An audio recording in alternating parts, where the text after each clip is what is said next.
Kemasukan matrikulasi terus dipersoalkan, khususnya melibatkan pelajar cemerlang yang tidak mencapai 10A tetapi hanya 9A dalam keputusan Sijil Pelajaran Malaysia SPM 2025.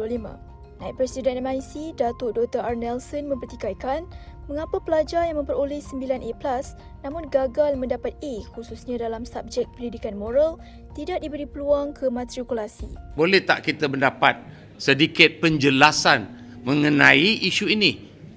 Boleh tak pengarah yang berkaitan ataupun menteri atau timbalan menteri sendiri menjawab soalan kenapa program moral ini ada isu dengan ramai.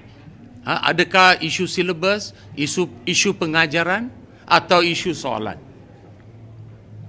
Tetapi kerana sudah pasti ianya bukan isu murid yang pintar itu.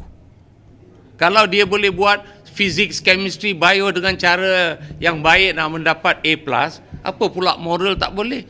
English dan bahasa Malaysia pun dia boleh dapat A+. Bahasa Malaysia, kerana dia tulis karangan dan bagaimana. English dia boleh dapat A+, tapi moral tak boleh. Beliau menegaskan situasi itu menimbulkan persoalan sama ada isu sebenar berpunca daripada silibus, kaedah pengajaran atau sistem penilaian subjek tersebut, bukannya kemampuan pelajar. Cuba memberi kelonggaran dan memberi peluang kepada murid-murid tersebut untuk mendapat tempat di matrikulasi dan juga asasi di universiti. Ini satu permintaan yang setia kepada Kementerian Pendidikan Tinggi untuk kaum kami.